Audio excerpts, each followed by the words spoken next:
In this video, I show you what movements you can get with the slider or a dolly and when you should use one.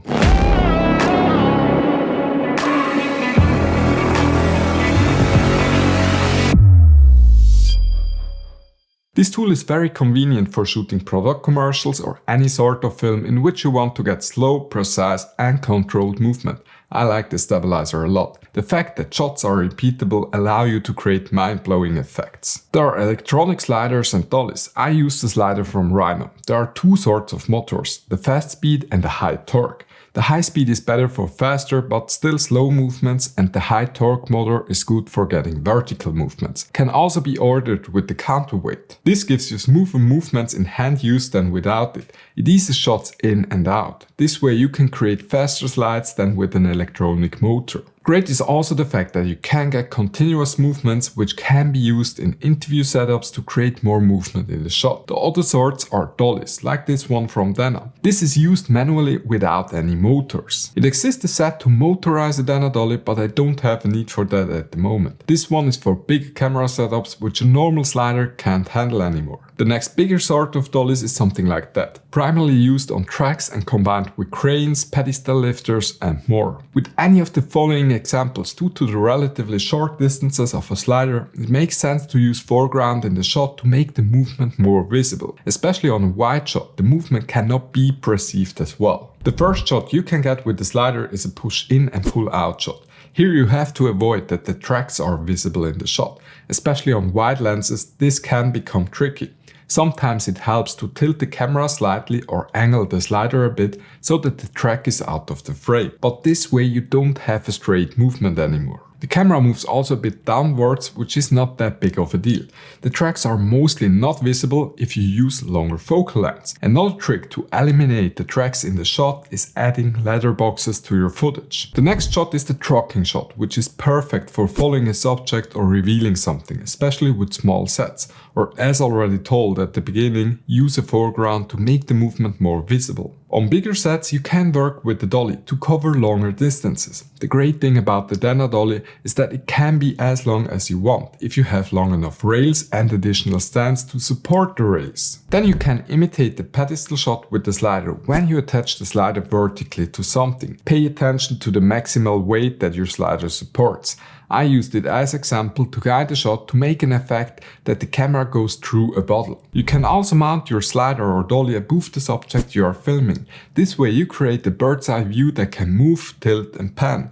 With the motorized slider, complex movement can be achieved totally automatically, where tilts and pans are involved during the slide, which is really another amazing method to shoot. You can program the slider exactly at which position it should be. With the Rhino you can also get combined keyframes with the focus, so you can set the position where the camera should stay and look at, as well as where the focus should be. The next one is one of the most dynamic shots you can get with the slider or dolly, the parallax movement. This is created by sliding from left to right while the camera pans oppositely, so the subject stays framed but the background and foreground moves a lot, especially when you use longer focal lengths. The next one is not directly a movement but more an effect that can be used with every move that the slider can create. I talk about time lapses with movement in them, not only static ones like on a tripod. There are two ways to get a time lapse. You simply let the camera record the video for a longer time and speed it up in post, which takes a lot of memory space and doesn't have a lot of motion blur, except if you change the shutter speed. Or you let the camera shoot every few seconds a picture at the longer shutter speed, which gives you more motion blur, less data, more resolution and also raw footage. You can set up time lapses directly on the slider when you connect the camera with it, so it stops moving during the camera shoots a picture.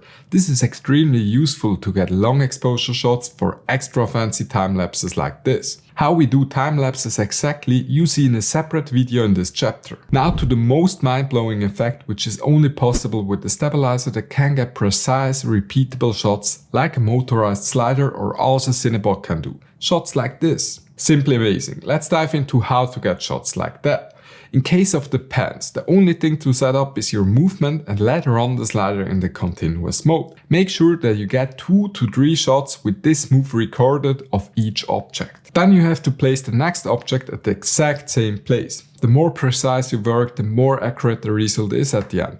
It is optimal if you build a device to ensure that the object is positioned precisely the same. In this case, we just use tape to mark the position as accurately as possible. When you have a Ninja V, you can use the function to lay over a screenshot to make sure you placed it correctly. If it's not correctly placed, it will not look realistic. Now you place all clips above each other in the timeline. Reduce the opacity from the top 1 to 50% and match until the movement of both clips is the same. Then turn off the visibility from the top one and do the same with the next one, until all shots are moving exactly the same. Now you place your cuts and here you go. The next one is a bit more complicated in the pose, but it's totally worth it. Place a person in the shot and wait until the move is finished. Let the slider also be in the continuous mode. Let's place the person at another place and wait until the move is completed again. You can do this as often as you like. Now in the post you have to match up all these shots again, like in the example before, so that all are correctly timed. Now you have to place a rough mask around the person in the clip, which is on the top layer. Also the next one, make a rough mask around the person. If you have more clips, do it with all except for the last one on the bottom layer. The last track should stay as it is. And now you got the shot like this.